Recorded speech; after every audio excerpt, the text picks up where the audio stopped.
2, 1, grabando. Hola, ¿qué tal? Buenas noches, saludos cordiales, estamos en vivo para Crecer TV. Bueno, ustedes eran muy jóvenes, pero en realidad hace mucho tiempo Trujillo era una tierra fértil para el surgimiento de grupos de rock y precisamente que han calado, que han dejado un gran recuerdo en la memoria de varias generaciones. Yo de alguna forma estuve vinculado un poquito con esta movida, pero hay alguien que acertó en el registro de toda esta dinámica cultural, de esta dinámica social, y esta noche vamos a conocerlo.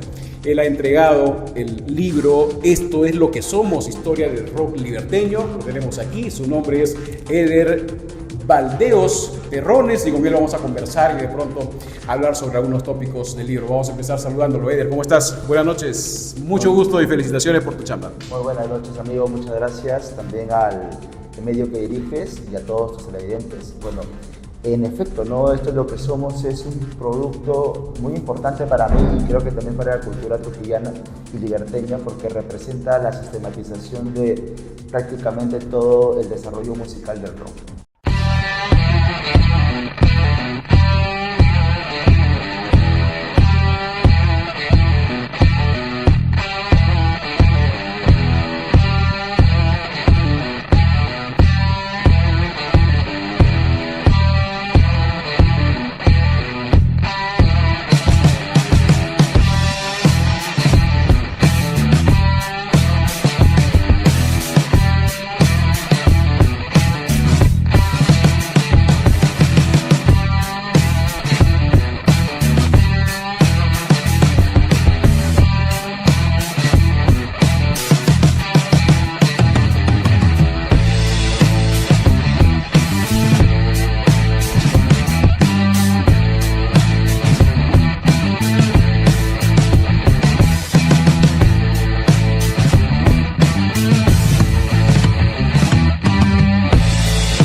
Vamos a hablar sobre algunos tópicos que tratas tú en el libro, pero de entrada me gustaría conocer de pronto, Eder, cuáles fueron tus motivaciones especialmente para escribir este libro y además, ¿cuál es el concepto que manejas de rock en este trabajo?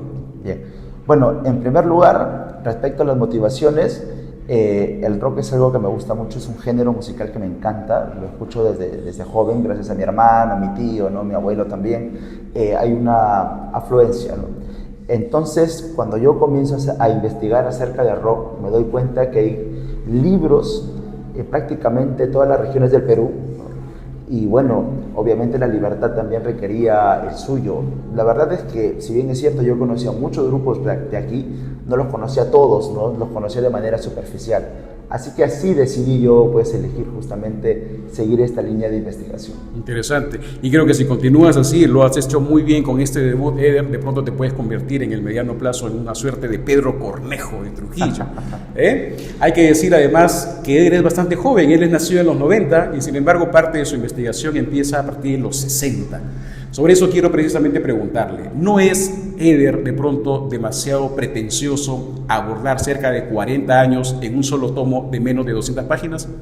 La verdad es que es demasiado pretencioso, ¿no? Bueno, al inicio te comento, yo solamente quería hacer, o enfocarme, mejor dicho, el libro respecto a la historia del rock subterráneo o underground, ¿no? Sin embargo, al conocer gente, me fueron llevando a otros. Y estos me decían, yo conocí un grupo en los 80, y luego tú te ibas a ese grupo de los 80 y te decía, yo conocí un grupo en los 70, y así fui aproximándome hasta llegar a las primeras instancias del rock.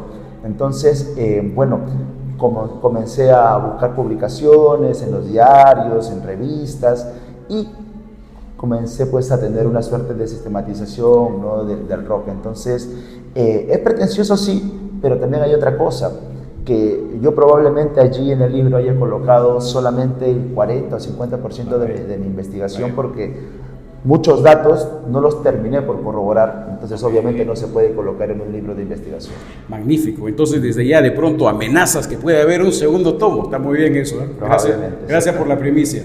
Ahora, creo y me gustaría que comentes un poco en este proceso de investigación, Eder, porque hay que decir ciertamente que no hay registro o mayores fuentes que te permitan fácilmente acceder a toda esta información. Incluso creo que tuviste por ahí algunos contratiempos, ¿no? Correcto, sí. Bueno, en realidad es que aquí en Trujillo no hay en la biblioteca, por lo menos una hemeroteca. Cuando yo fui me dijeron que en el fenómeno del niño del 2017 desapareció. No me jodas. O sea, nos hemos quedado sin memoria musical, entonces. Sin hemeroteca por lo menos, ¿no? Entonces luego me comencé a contactar con algunas personas de la industria, fui hasta la industria, me dieron unos números y me dijeron que no podía ir hasta allí, que yo les debía dar a ellos la fecha exacta del periódico y me lo mandaban en foto. Pero la investigación, bueno, te comento, ¿no? Yo he tenido que ir a Lima, a la Biblioteca Nacional, a la parte de la hemeroteca, y revisar desde el 63 hasta el 80, periódico por periódico, ¿no? Entonces, eso no lo iba a hacer en fotos, ¿no? Entonces, obviamente ha habido una suerte de desamparo. Si alguien quiere hacer investigación aquí, es realmente difícil. Claro. Además que por aquella época, pues, por ejemplo, en los 60 o 70, de pronto el diario, por ahí citas el vespertino, ¿no es cierto?, de Satélite, y un par de fanzines, y en realidad no había otras cosas, ¿no es cierto? No teníamos YouTube, redes sociales, entonces no había forma. Lo que tú has hecho, en buena cuenta, amigos, es una suerte de huaqueo musical, ¿no es cierto? ¿Cuánto tiempo te ha demorado hacer esto? ¿Cuántos años? Bueno, exactamente comencé el 2 de enero del 2020. Así, y ya he terminado el libro a finales. O sea que después de la borrachera ya estabas chambeando, ¿eh? Bueno, en realidad de la borrachera hablé con un amigo y me dijo, oye, si haces un libro sobre tal cosa, y por eso que me animé también, ¿no? Y quedé con él y le dije, mira, ¿sabes qué? Yo voy a hacer el libro. Y bueno, comencé. Mira, qué bueno, qué bien. Hay un punto que me gustaría destacar en esta parte, Eder, y que de pronto a muchos, especialmente jóvenes, les va a llamar mucho la atención. Trujillo en sus mejores épocas tuvo un festival internacional de la música que se hacía un poco empatado con el Festival de la Primavera y se hacía nada menos que en el Coliseo Gran Chimú. ¿Qué puedes contarnos al respecto? Porque incluso yo, que no necesariamente soy de la época, Eder, me decían que esto no tenía nada que envidiar a Viña del Mar del Chile, ¿es cierto? Bueno, yo antes desconocía totalmente de que se daba este discurso que es el concurso internacional de música de Trujillo. Me parece que era una emulación de lo que sucedía en México, por ejemplo, ¿no? Y en otras regiones. Sin embargo, la añadieron como una actividad de nuestro concurso de la primavera. Entonces, como este concurso era anual, este también lo seguía unas semanas antes. Y entiendo que hay un montón de gente que antes era desconocido de la música y que gracias a eso, a ese evento, es que comenzaron a hacerse un lugar. Efectivamente, por ejemplo, no me acuerdo cómo se llama pero La Plañidera, ¿te acuerdas? Creo que Ricardo Vázquez, La Plañidera, claro, ¿no es cierto? Joe Danova salió un poco por ahí. Dicen que vino también Ricardo Montaner, entre otros músicos para aquella época. Y bueno, ¿cuánto duró eso? ¿Qué es lo que ocurrió? ¿Por qué no continuó? Empezó en los 60, ¿no es cierto? Mediados. Sí, comenzó a mediados de los 60. Figuras grandes como Ronald Sáenz, por ejemplo, el Ángel, él lo ha ganado, ha quedado en segundo, en tercer puesto, y otras tantas figuras también. En los 60 a inicios de los 70 fue su apogeo, porque era el máximo concurso. Todo el mundo quería estar allí, todo, en este caso el ámbito periodístico se concentraba en ello, era lo máximo, ¿no? Y eran 2 o 3 días, me parece, no era una sola eran fecha. Jornadas, Eran jornadas, sí, eran jornadas que a veces se daban en la misma semana o en la semana siguiente, más o menos allí según la organización, pero la consonancia que tenía era mayor, ¿no? Sí, comencé a revisar justamente en diarios y le daban 2, 3, 4 páginas en algunas ocasiones, o sea, no era un dato menor, ¿no? Y bueno, respecto a ello y a su decadencia, ya al final, ¿no? Por la pluralidad, la aparición de nuevos medios musicales, comienza a disminuir, no se volvió atractivo económicamente para los organizadores. Claro, y se abandonó. Por ahí empezaba, ¿no? Pero un gran recuerdo, ¿no es cierto? Una evocación a la nostalgia, porque Trujillo en esa época era efectivamente un foco cultural, ya no solamente en todo el norte, sino en todo el país. De hecho, que venía gente de otros lados, ¿no es cierto?, de otros países, y se recuerda, ¿sabes qué?, mucho la conducción de un maestro de ceremonias, creo que además uno de nuestros organizadores, que se llamaba David Odría. Tú también lo citas en el libro, correcto, ¿no es cierto? Ojalá que de pronto, a partir de esta conversación con Eder, algún empresario o alguna institución pueda alguna vez retomar. Claro, los tiempos han cambiado, son otro tipo de géneros, etcétera, pero qué extraordinario sería para Trujillo volver a tener un festival de la canción de esa naturaleza. Con las autoridades de hoy, por supuesto, no cuenten, por si acaso. Para hacerte un pausa al toque, por ejemplo, también salían pequeñas versiones. Festival de la canción de Cartavio, qué buena. de Florencia, incluso en colegios, Festival de la canción colegial. Un efecto multiplicador. Fue demasiado, o sea, ahí nosotros nos damos cuenta de la consonancia que tuvo este evento, ¿no? Mira, qué interesante. Ya sabes, Vito, si le sacas la tinca, hombre, primera chamba entonces el Festival Internacional. Ahora, otro punto, Eder, que me gustaría de pronto para contextualizar esta muy buena conversa. ¿Qué década tú crees que representa los años maravillosos para Trujillo? Me parece que en el libro apuntas de todas maneras, creo que la década del 80. Yo lo veo mucho más auspicioso, la del 70, pero no sé de pronto cuál es tu apreciación. Bueno, en realidad ese ya es un carácter muy subjetivo, ¿no? Los 70, en cuanto a grabaciones, podemos ver, mira, los 70, hay mayor afluencia, hay mayor cantidad. Pero había más limitaciones, por eso también me llama mucho la atención. Correcto. Había menos instrumentos, ¿no es cierto? No tenías, o eran muy caros, la inventiva y todo, estaba recién todo empezándose a hacer. Correcto. Sino que, bueno, ¿por qué yo me atino a decir que es los 80? Porque los 70, si bien se grabó más, a pesar de la precariedad, en los 80... ya los artistas obtienen esa libertad para crear sus propias canciones. En los 70 lo que primaba era el cover. No digo al 100% porque habían algunas bandas que sí sacaban sus canciones propias, pero la gran mayoría era cover. Entonces, para mí, una identidad se crea a partir de la propia representación o creación. Entonces, por eso es que en el libro resalto que los 80, a mi criterio, es la gran explosión musical. Ya, correcto. Ya que has mencionado el cover, ¿qué valor le das en el contexto de tu investigación? Porque bueno, hasta ahora la gente de pronto desmerece un poquito el cover, pero en realidad lo que te pedían, y creo que de pronto un poco hasta ahora, la gente, es la canción popular. Entonces de pronto los grupos primero, como un quehacer alimenticio, no tenían otra cosa que empezar a chivatear, creo que se llama, ¿no es cierto? Tocar cosas, chiviar, ¿no es cierto? Tocar de otros grupos, ¿no es cierto? Y sin embargo ya de pronto, y además porque les da mucha plata, ¿no es cierto? Así es. Bueno, en primer lugar, el cover era una tendencia, sobre todo en Trujillo, por el tema económico. En alguna ocasión me decía Quique Saavedra, de Los Águilas, cuando lo entrevisté, que si es que no sacaban algunos covers, no los terminaban de contratar. O sea, había presión en este caso del público, ¿no? Y contrataban al que sacaba más idéntico el cover, y a ese le pagaban más. Entonces obviamente tenía un carácter económico importante, pero también el contexto te llevaba a sacar el cover. Correcto. Así es. Eso no quiere decir que ellos no tenían canciones propias. Entiendo que, según entrevistas, que casi todos los grupos tenían canciones propias, pero no se grabaron. Ya. Que es el gran problema, ¿no? Al inicio te pregunté, no sé, de pronto me gustaría que profundices un poco más.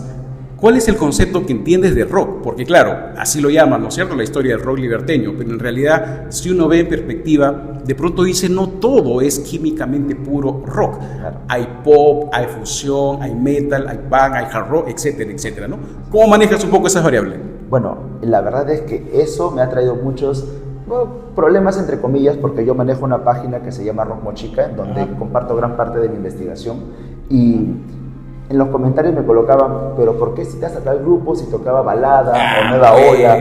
Entonces, bueno, hay que reconocer también, desde mi criterio, que el rock no siempre es igual.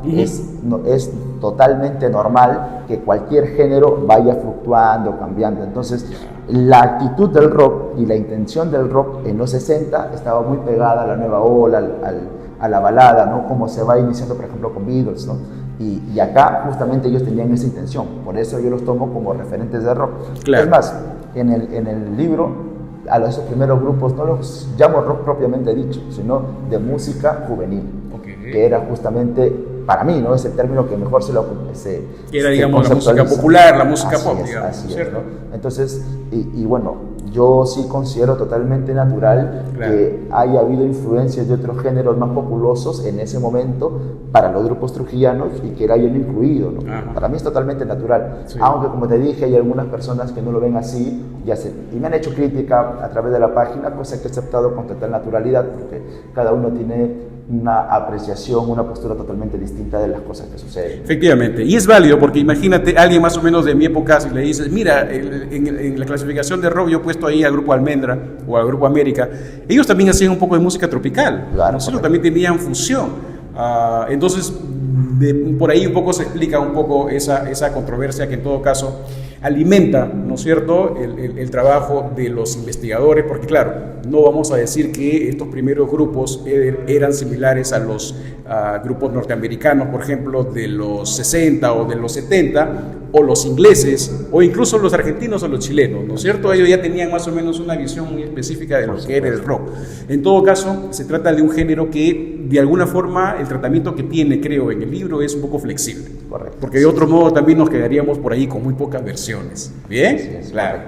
Ahora, Eder, la siguiente pregunta es, si en realidad era muy fácil, alguien me decía, pero hasta el chinito de la esquina podía grabar su LP o su disco de vinilo de 45. Cuéntame, ¿cómo podían hacer estos grupos? ¿Se tenían que irse a Lima necesariamente? ¿O era porque había toda una compilación de discos de grabaciones? Bueno, en primer lugar, hay que reconocer que si un grupo provinciano quería grabar en Lima, era muy difícil. Okay. Eso sí hay que reconocerlo. Pero también, al igual como lo comentamos en la exposición que hemos hecho hace poco acerca de discos de vinilo de La Libertad, aquí también habían algunos sellos, tal vez no tan conocidos, pero sí se podían grabar. Sin embargo, la calidad no es igual, ¿no? ¿Pero qué? ¿Eran sellos que eran filiales de Lima o eran propiamente trujillanos? No necesariamente de Trujillo, me refiero a provincianos, ¿no? Había de Callao, había más del norte, habían también trujillanos, ¿no? Entonces se podía grabar, pero quizá la calidad no era igual, y al mismo tiempo el número de ejemplares no es el mismo. Claro. Es por eso que a veces encontramos algunos discos. Justo estaba hablando con los amigos que hicimos la exposición y decían, oye, es recontra difícil encontrar tal disco. Es que, por ejemplo, uno de Gatos Negros en el sello Love, por ejemplo, ¿no? Es recontra difícil. ¿Por qué? Porque el número, la cantidad, que se sacó era mínima. Entonces, ahora conseguir uno de esos te costará 300 soles, ¿no? Cuando imagínate, claro, en ese tiempo el costo era mucho menor. Y hablo nada más de un 45 RPM, no es ni siquiera un LP. Un LP. Y bueno, entonces había, pero con calidad tenías que irte a Lima, pues, ¿no? A las grandes disqueras aquí. Pero eso significa entonces, Ceder, al final, un doble esfuerzo. Si ya mantener tu grupo, ¿no es cierto?, alquilar una sala o comprar tus propios instrumentos, y encima quieres grabar y tienes que irte a Lima y todo, era todo una osadía, ¿no es cierto? Quisiera comentarte una anécdota. Entrevisté también vía Zoom, porque estábamos en época de pandemia, a Miguel Sanabria, uno de los fundadores de Los Grecos. Bueno, él me aceptó buenamente la entrevista y me contó a modo de broma, porque en ese momento nos vacilamos los dos. Me dijo que ellos habían heredado una casa, no sé si en Huancayo o Huancavelica, y la vendieron para comprar instrumentos y tener dinero para grabar. Entonces él se vaciló, ¿no? Yo también me vacilé en ese momento, pero cuando estuve escribiendo el texto ya en frialdad, me di cuenta que eso es un momento especial, ¿no? Imagínate vender una casa. Deben haber estado fumados, hermano. No sé. Bueno, el señor era recontra serio. Lamentablemente, después de la entrevista falleció. No sabía yo que tenía cáncer. ¿En serio? Se reventaron toda la herencia porque la locura les llegó. Imagínate, para comprar instrumentos. Entonces ahí uno se da cuenta de la precariedad en realidad, ¿no? Y hacer un disco en Lima se notaba que era muy difícil para tener que hacer estas cosas para lograrlo.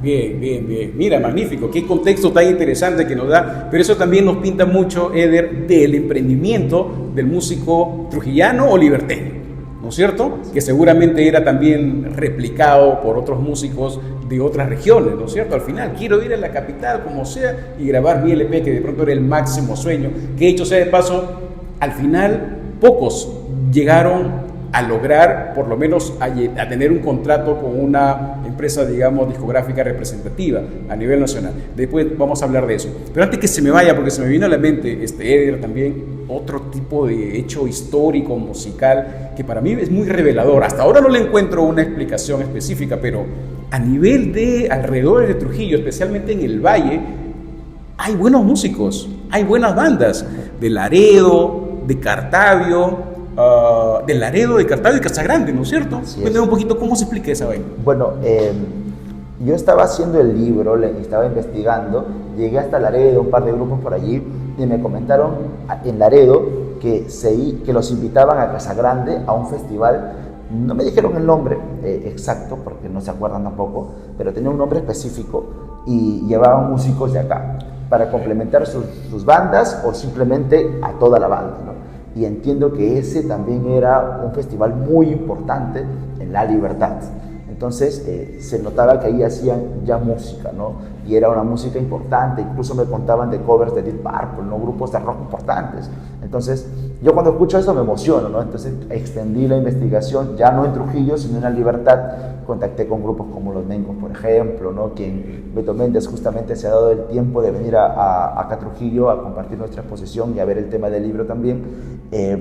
Y conversar con él, saber un poco más, con William Armas también. Quienes me hablaron un poco de la época y cómo era fuera de Trujillo, que se escuchaba mucha música, incluso William Arnold me decía, quizá el rock pesado se escuchaba y se tocaba antes en Casa Grande y en Cartavio que incluso en Trujillo, ¿no? Mira. Es un dato muy interesante, ya son cuestión de perspectivas, pero o sea, lo que nos demuestra que hubo una movida musical importante por allá, ¿no? Debe ser alucinante, según nos cuenta Eder, que de repente en Casa Grande estén tocando Black Sabbath o Deep Purple, ¿no es cierto? O hasta Pink Floyd de pronto.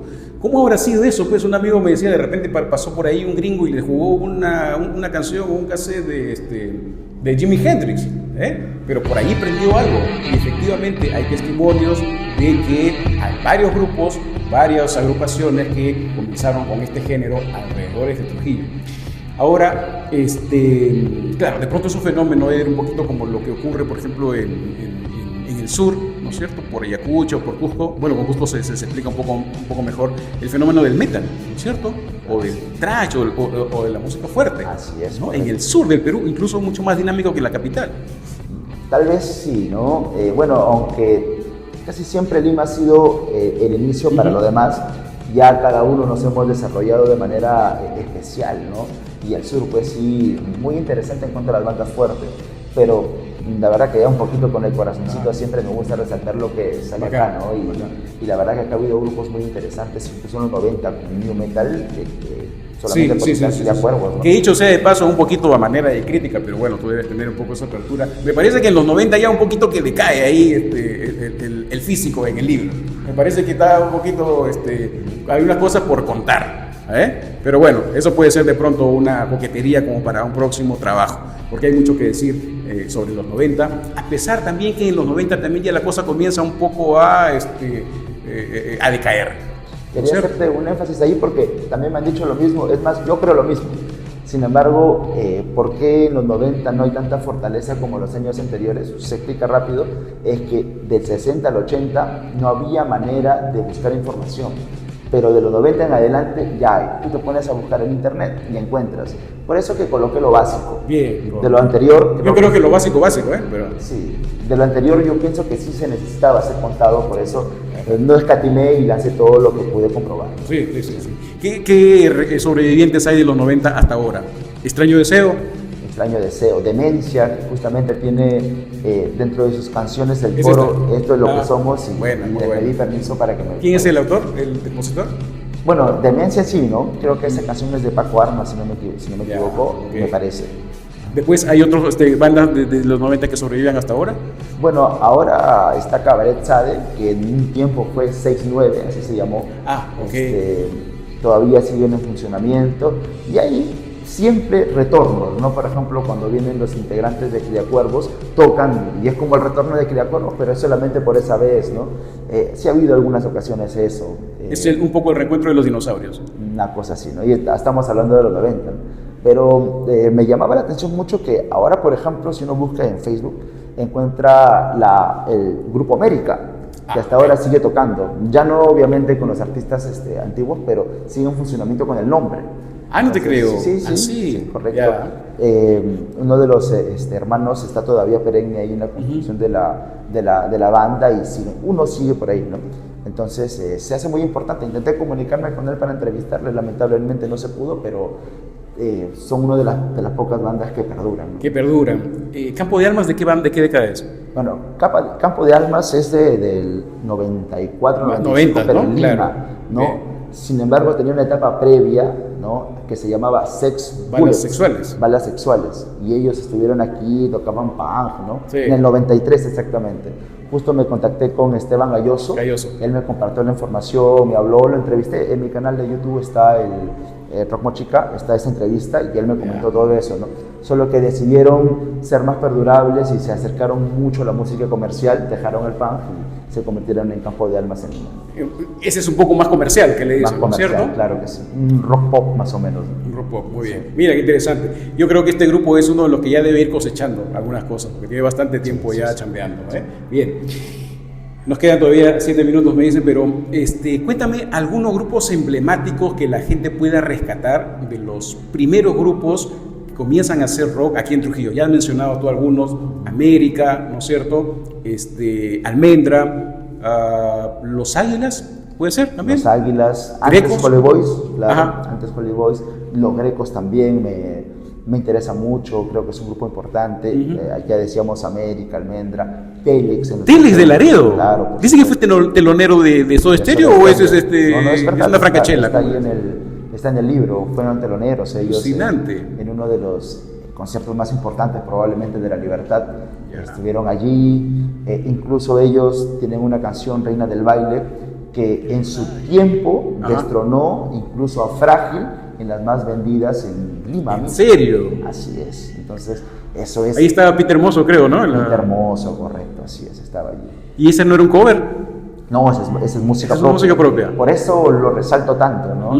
De un grupo, bueno, de ese grupo sí había información por varios lugares, pero conocer la importancia que tuvo esa canción a nivel nacional para mí también fue un aliciente en un momento en el que estaba a punto de decaer. Sí. Sí. Y eso que es una canción, pues, no sé, tipo a los iracundos, más o menos de la nueva ola, ¿no es cierto? No, ese es un poquito más rock del latinoamericano, ya después del boom de Chile, un poco Argentina. disco de pronto, creo, por ahí, ¿no? Sí, entonces, así. Y bueno, pegó bastante, ¿no? Incluso en Trujillo, cada rato los contrataban para que toquen la canción, ¿no? Sí, Ya. Bastante fuerte, sí. Mira, qué alucinante. La verdad que es una invitación a la nostalgia, conversar directamente con su autor, leer el libro. Ahora nos va a decir un poco de pronto dónde lo pueden encontrar ustedes, ¿ok? Porque es un libro que la verdad varios contactos nuestros de Crecer TV nos han dicho dónde lo puedo conseguir. Ni siquiera yo lo he podido conseguir, por eso este es un libro prestado, ¿ok? De mi gran amigo William Ramírez, a quien le envío un saludo de Sonomix, que dicho sea de paso, me pedía que te haga la siguiente pregunta, Eder. ¿Tú dirías que antes había mucho más inventiva? En parte creo que tiene razón, porque ahora pues con la inteligencia artificial, con el Spotify y todas las influencias que puedas tener, en cambio en esa época prácticamente todo era precario. ¿Tú crees que en realidad antes había un poquito más de inventiva en ese trabajo? Yo pienso que había mucho más esfuerzo social, económico, ¿no? Okay. Y cultural también, porque incluso en los 90 hablaba con algunas personas y me decían, no sabes lo difícil que era buscar música de otros lugares, de Inglaterra, de Estados Unidos. Era bien difícil, me decían. Muchos sacaban canciones de lo poco que escuchaban. Entonces, y cuando te contaban eso, y tú en las canciones de aquellas épocas escuchas ciertas referencias a otros países, y tú dices, entonces, si no los escuchaban, ¿de dónde sacan? Y uno ve la creatividad, ¿no?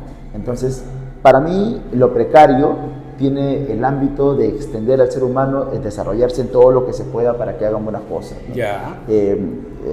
Retornando a los 70, Banda Claro. Aérea, Walter Banda Landívar Aérea, me decía bien. que practicaban en su baño los ecos porque ahí sonaba mejor y practicaban, ¿no? Entonces, Algunos tenían que construir sus propios instrumentos, ¿no es por cierto? supuesto, de forma más rudimentarias posibles. Claro. Ahora hay alcance de absolutamente todo, pero me parece que también ese podría ser un aliciente, ¿no? De saber que todo está al alcance, de escuchar casi de todo y tratar de crear algo nuevo cuando ya casi todo está creado al parecer, ¿no? Al parecer, ¿no es cierto? Y por si acaso no recurran a la inteligencia artificial, porque esto también, tú le decías en esa época a alguien, a los grecos, ¿no es cierto? O a los Holy Boys, lo que fuera, tenemos un programa que te va a rebotar toda la canción, te va a decir, este te ha fumado, este es extraterrestre, ¿no es cierto? Pero esas cosas se hacen ahora. Correcto. Incluso te lo rebota con todos instrumentos y el género y todo. Es una vaina. Pero ahora justo entrevistaba a Jaime, uno de los últimos entrevistados es Jaime Rodríguez de Almendra, y es más, hasta ahora lo sigo viendo, converso con él, se volvió un gran amigo, y me contaba justamente eso, ¿no? De que, por ejemplo, ellos escuchaban una canción, ponte de Deep Purple, y escuchaban el punteo y decían, quiero sacarlo, pero ¿cómo lo saco? ¿Cómo lo saco? Claro, no tenía partitura, nada más. Entonces, a puro oído. A puro oído, nada loca, más. Ahora él, bueno, ya luego comenzó a estudiar, ahora enseña a grandes bandas de otros lugares, de Estados Unidos, me comenta. Entonces uno se da cuenta la creatividad para crear, pero no solamente para eso, sino para entender la música. Para mí, o sea, que escucharlos es algo pero espectacular, admirable. ¿Cuál es el grupo que te llamó un poco la atención, que no te dejaba dormir y toda esta investigación? Mira, bueno, de todos los grupos que yo he ido investigando, el que me llamó mucho la atención fue Banda Aérea. Lamentablemente no hay registro de ellos, pero todo el mundo que yo entrevistaba, todos los artistas me decían Banda Aérea, hard rock, hard rock, hard rock. O sea, prácticamente tocaban hard rock cuando nace el hard rock. O sea, prácticamente paralelos, y considerando que ellos no tenían medios para conseguir esa música, prácticamente lo creaban o recreaban. Entonces, me hubiera sido un gusto tremendo poder escuchar a esa banda en vivo, ¿no? Había que ver que fumaban, ¿no es cierto? Había que fumar. Son un poco como los Icos, ¿no es cierto? Precursores sin querer queriendo. Es correcto. ¿No es cierto? Ahora, Eder, ya casi para terminar, me gustaría saber, esta es la sección mea culpa, ¿ok? Porque claro, cuando alguien lee un libro, evidentemente, tiene que leerlo de forma crítica. No hemos dado mayores datos, incluso creo que de repente nos hemos pasado un poquito, para dejarles la curiosidad. Porque este es un libro que vale la pena. Es además un libro pionero, está documentando a lo que ocurrió en estas tierras, que además va a servir para la posteridad y va a ser el primer paso para que se ahonden nuevas investigaciones. Y para que los críticos también, y criticones, puedan un poco legitimarla o deslegitimar el trabajo, porque de esa es la forma. Ya cuando uno se expone, como lo está haciendo Eder, pues corre ese tipo de riesgos. Yo tengo muchas reservas en tu investigación, sin embargo no desmerezco el trabajo. Tengo algunas críticas, pero me gustaría saber de tu parte, porque siempre para todo autor cuando cierra su libro dice, caray, debía haber enfatizado esto, o este capítulo me debió faltar, o aquí me relajé mucho. ¿Qué puedes decirnos al respecto? Sí, bueno, sin duda es que yo mismo me hago críticas, ¿no? En primer lugar, quiero decir que yo no soy investigador, ¿no? Yo escribía cuentos. Yo tengo un libro de cuentos publicado antes, otro por Chile, entonces he hecho solamente cuentos y ahí uno tiene una libertad de escritura mayor, ¿no? Cuando comienzo a hacer la investigación, es más, yo quería hacer puras entrevistas y esas entrevistas contextualizarlas, ¿no? Me contacté con otros amigos que sí hacían investigación y me decían, no, contrasta con otras fuentes. Y fui aprendiendo. Si este libro es un libro génesis en cuanto a la investigación, y quizá hay algunos aspectos que mejorar en ese sentido, ¿no? Y respecto a lo que tú me decías, tal vez fue un error publicar la sección de los 90, porque sí la noto muy parca, ¿no? Pero como he explicado en algunas otras ocasiones, es una década en donde investigación y música, y fuentes hay. Por lo tanto, pienso que aquel que quiere buscar información tiene el acceso. Pero como te dije, en los 60 hasta los 80, yo he tenido que corroborar con todas las revistas y todos los periódicos necesarios, por eso estoy muy orgulloso de esos capítulos, ¿no? Y bueno, si hay por ahí algún detalle en cuanto a las referencias o algo así, es porque era la primera vez que investigaba, la verdad. Magnífico. Sí. Nuevamente, mis felicitaciones, Eder. Honestidad brutal intelectual, porque de eso se trata, ¿no es cierto? La literatura a ti te ha servido mucho para conjugar las fuentes, para darle una sección narrativa entretenida, porque yo lo he podido leer un par de horas, ¿verdad? Se lee de esa manera. Y mis mejores deseos para que vengan más investigaciones de pronto en este o en otros géneros. Eder, para terminar, ¿dónde pueden encontrar tu libro? ¿Cómo se llama esta actividad donde estamos aquí en Huaco, ¿no es cierto? ¿Y qué proyectos vienen en el mediano plazo? Porque creo que va a haber un conversatorio o una charla, me dices, ¿no? Cuéntanos. Sí. Bueno, para comenzar el tema del libro, lamentablemente, por una cuestión económica, porque todo es autosustentado, sacamos solamente 300 números y ya no hay. Es más, no tengo ni para mí.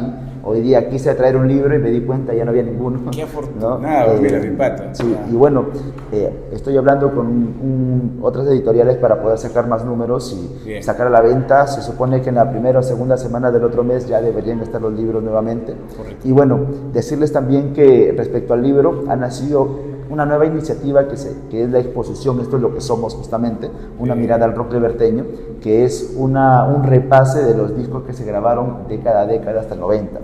Entonces, bueno, están invitados, la galería es Huaco, ahí se está exponiendo los discos, estamos hasta el 5 de julio, 5 de julio, bien. Y este 28 de junio va a haber un conversatorio muy interesante acerca de música liberteña. Están invitados personas como Jaime Rodríguez de Almendra, Lucho Villanueva de Maimai. Uy, Lucho Villanueva, está vivo, Lucho Villanueva. Claro, todavía. Él nos acompañó en la inauguración de la exposición. Y Víctor Macías de Demencia, ¿no? Va a ser una charla amena, una charla bacán. Yo voy a estar moderando, me invitaron para moderar, así que todos están nuevamente invitados para este evento y bueno, nada más que agradecer a la galería porque buenamente y libremente nos han dado también el espacio para que podamos usarlo y compartirles toda nuestra colección de discos. Magnífico, muy buen lugar para esta galería, efectivamente, muy buenos tragos, muy buena atención. Gracias por todas las atenciones que nos ha dado también Huaco, gracias a Marita que ha hecho también todas las publicaciones y nuevamente el mejor de los éxitos de las felicitaciones para nuestro buen amigo Ed. Muchísimas gracias por esta entrevista, hermano, que te vaya muy bien. Quería de repente avisar o decir, ¿no?, que esta exposición de vinilos la hemos hecho en el portal Rock Mochica, lado A, lado B que dirige Marita y también Music Trujillo que dirige nuestro amigo Ronald Lizán. Qué bueno, felicitaciones para todos. Gracias. Gracias amigos, que les haya gustado muy bien esta entrevista y nos encontramos la próxima.